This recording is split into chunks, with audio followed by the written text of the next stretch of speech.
សួស្តីបងប្អូនទាំងអស់គ្នាថ្ងៃនេះខ្ញុំមាន product មួយយកមកបង្ហាញគឺ CeraVe ហើយ CeraVe នេះគឺជា sunscreen ដែលជួយប្រឆាំងនឹងការជំងឺមហារីកស្បែកផងដែរហើយវាមាន SPF ចំនួន50%បងប្អូនហើយនេះគឺជាប្រអប់គេហៅថារបស់ខ្ញុំចាស់ហើយនេះគឺរបស់ខ្ញុំថ្មីដែលខ្ញុំហាច់ថ្មីព្រោះនេះវាអស់ហើយ hello everyone today I have to show you to another product like my skin routine and this one is my sunscreen that I use every day because this one is protect for the sun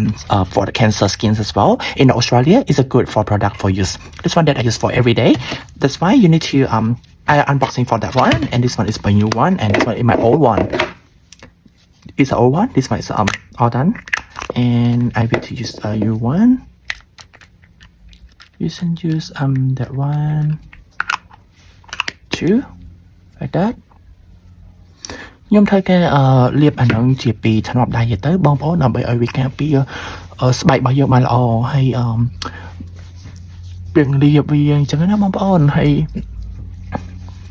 គឺខ្ញុំចូលចិត្តCeraVe នេះមែនតើដោយសារវាជួយ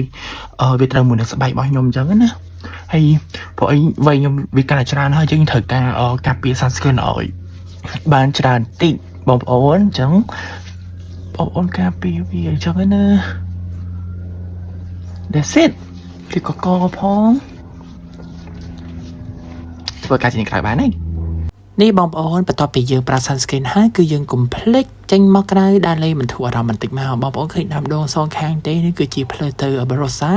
កន្លែងគេភ្លក់ស្រាក្រហមហើយបងប្អូនមើល outfit ថ្ងៃនេះមិនដែរហើយខ្ញុំអត់ភ្លេចទេគឺកាហ្វេនៅក្នុងដៃតែម្ដងទៅណាក៏យើងប្រើកាហ្វេដែរបងប្អូនហើយកុំភ្លេចប្រើមួកការពារផងដែរហើយជាពិសេសមួយទៀតបងប្អូនអើយកន្លែងនេះគឺក្តៅក៏ក្តៅដែរព្រោះដល់ខែនេះហើយគេហៅ autumn តែនៅតែមានក្តៅទីនៅខាងអូស្ត្រាលីរបស់យើងហើយក៏ខ្ញុំមិនភ្លេចដែរជាមួយនឹងគេហៅថា sunscreen របស់ CeraVe ហើយ sunscreen CeraVe នេះគឺជា sunscreen ដែលមាន SPF ដល់ទៅ50ហើយបងប្អូនយើងធ្វើការ apply រាល់4ម៉ោងម្ដងដើម្បីការពារជាមួយនឹង skin barrier ហើយនឹង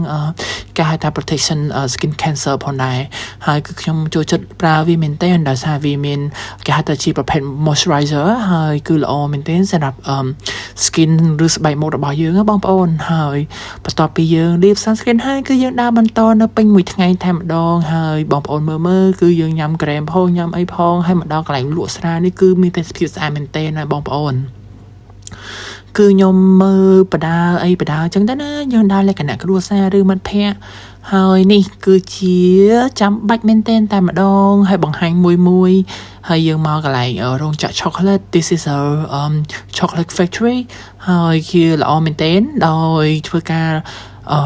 ភ្លក់ chocolate ផងដើរមើលអីវ៉ាន់ផងអញ្ចឹងទៅធ្វើឲ្យស្រស់ស្រាយតែម្ដងក្នុងពេលរយៈពេល1ថ្ងៃនេះខ្ញុំសង្ឃឹមថាបងប្អូនចូលចិត្តនៅវីដេអូមួយនេះ